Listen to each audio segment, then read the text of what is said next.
राधे राधे भक्तों, भगवत गीता के दूसरे अध्याय से गीता का सार आपके सामने प्रस्तुत करने जा रही हूँ, तो आप इसे ध्यानपूर्वक सुने। श्लोक 33 में बताया गया है भक्तों, किंतु यदि तुम युद्ध करने के स्वधर्म को संपन्न नहीं करते तो तुम्हें निश्चित रूप से अपने कर्तव्य की उपेक्षा करने का पाप लगेगा और तुम योद्धा के रूप में भी अपना यश खो दोगे। अब इस श्लोक का विस्तार में अध्ययन हुआ है। अर्जुन विख्यात योद्धा था जिससे शिव आदि अनेक देवताओं से युद्ध करने के यश अर्जित किया था। शिकारी के वेश में शिवजी से युद्ध करके तथा उन्हें हराकर अर्जुन ने उन्हें प्रसन्न किया था और वर के रूप में पशुपति पास्त्र प्राप्त किया था। सभी लोग जानते थे कि वह एक महान योद्धा है। स्वयं द्रोणाचार्य ने उसे आशीष दिया था और एक विशेष अस्त्र प्रदान किया था जिससे वह अपने गुरु का भी वध कर सकता था।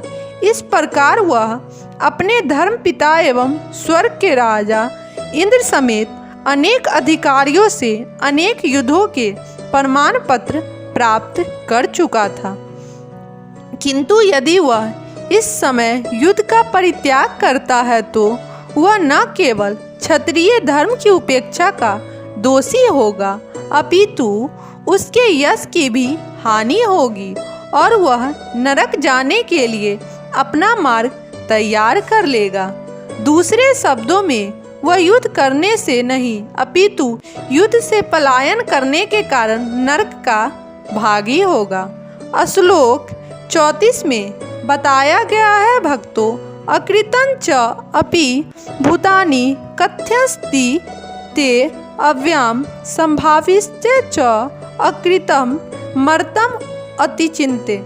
अब इसका हिंदी में अनुवाद है भक्तों, लोग सदैव तुम्हारे अपयश का वर्णन करेंगे और सम्मानित व्यक्ति के लिए अपयश तो मृत्यु से भी बढ़कर है। अब इस श्लोक का विस्तार में अध्ययन हुआ है भक्तों।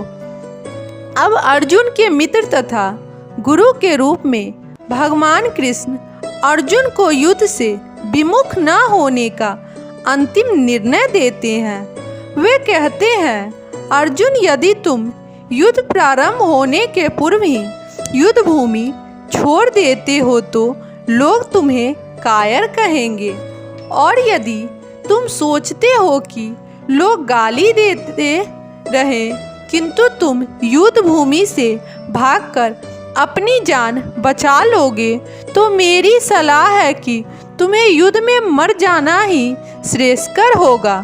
तुम जैसे सम्माननीय व्यक्ति के लिए अपकीर्ति मृत्यु से भी बुरी है, अतः तुम्हें प्राण भय से भागना नहीं चाहिए। युद्ध में मर जाना ही श्रेयस्कर होगा। इससे तुम मेरी मित्रता का दुरुपयोग करने तथा समाज में अपनी प्रतिष्ठा खोने के अपयश से बच जाओगे। अतः अर्जुन के लिए भगवान का अंतिम निर्णय था कि वह संग्राम से पलायन न करे अपितु युद्ध में मरे। अब श्लोक 35 में बताया गया है भक्तों, भ्यान्त रणात् उपरतन मत्स्यन्ते त्वां महारथा यस्यां च त्वं बहुमतः भूत्वा यास्मै लघुवन। अब इसका हिंदी में अनुवाद है भक्तों, जिन जिन महान योद्धाओं ने तुम्हारे नाम तथा यश को सम्मान दिया है वे सोचेंगे कि तुमने डर के मारे युद्ध भूमि छोड़ दी है और इस तरह वे तुम्हें तुच्छ मानेंगे। अब इस श्लोक का विस्तार में अध्ययन हुआ है। भगवान कृष्ण अर्जुन को अपना निर्णय सुना रहे हैं। तुम यह सोचो कि दुर्योधन, कर्ण तथा अन्य समकालीन महारथी यह सोचेंगे कि तुमने अपने भाइयों तथा पितामह पर दया करके युद्ध भूमि छोड़ी है। वे तो यही सोचेंगे कि तुमने अपने प्राणों के भय से युद्ध भूमि छोड़ी है। इस प्रकार उनकी दृष्टि से तुम्हारे प्रति जो सम्मान है वह धूल में मिल जाएगा। अब श्लोक 36 में बताया गया है भक्तों, अवांचा वदाम च बहुनव वहिदिष्यति तब अहिंत्या निंदः तब सामर्थ्यस ततः दुखम तरम नु किमम। अब इसका हिंदी में अनुवाद है भक्तों, तुम्हारे शत्रु अनेक प्रकार के कटु शब्दों से तुम्हारा वर्णन करेंगे और तुम्हारी सामर्थ्य का उपहास करेंगे। तुम्हारे लिए इसे दुखदायी और क्या हो सकता है। अब इसका विस्तार में अध्ययन हुआ है। प्रारंभ से ही भगवान कृष्ण को अर्जुन के अपाचे दया भाव पर आश्चर्य हुआ था और उन्होंने इस दया भाव को अनायोजित बताया था। अब उन्होंने विस्तार से अर्जुन के तथाकथित दया भाव के विरुद्ध कहे गए अपने वचन को सिद्ध कर दिया है। श्लोक 36 में बताया गया है भक्तों, हतवा परस्यन्ति सर्वं जित्वा वा भोक्ष्यन्ते महिम तस्माम उत्तिष्ठे कौतन्ये युद्धास्य कृतं निश्चय। अब इस श्लोक का हिंदी में अनुवाद है भक्तों, हे कुंती पुत्र, तुम यदि युद्ध में मारे जाओगे तो स्वर्ग प्राप्त करोगे।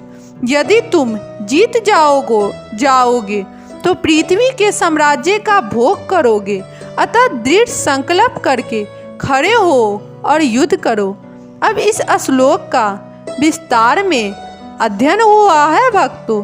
यद्यपि अर्जुन के पक्ष में विजय निश्चित न थी, फिर भी उसे युद्ध करना था, क्योंकि यदि वह युद्ध में मारा भी गया तो स्वर्ग लोक को जाएगा। श्लोक 37 में बताया गया है भक्तों, सुखम दुखे समय कृत्वा लाभ अभांगे जय अजय तथा युद्धाम युष्यम न एवं पाप्यम अवापस्य। अब इसका हिंदी में अनुवाद है भक्तों, तुम सुख या दुख, हानि या लाभ, विजय या पराजय का विचार किए बिना युद्ध के लिए युद्ध करो। ऐसा करने पर तुम्हें कोई पाप नहीं लगेगा। अतः इस श्लोक का अब विस्तार में अध्ययन हुआ है।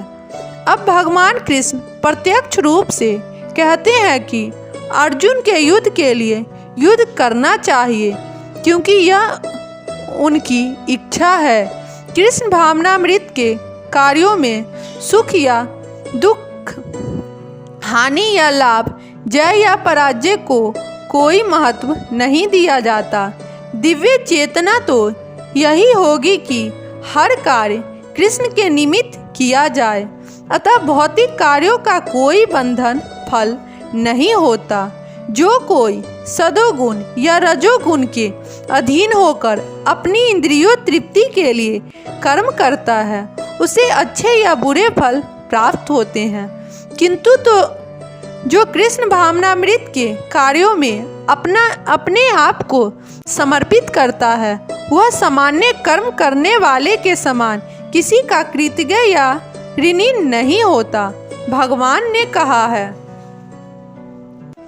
जिससे अन्य समस्त कार्यों को त्याग कर मुकुंद कृष्ण की शरण ग्रहण कर ली, वह न तो किसी का ऋणी है और न किसी का कृतज्ञ, चाहे वे देवता, साधु, सामान्य अथवा परिजन मानव जाति उसके पीतर ही क्यों न हो।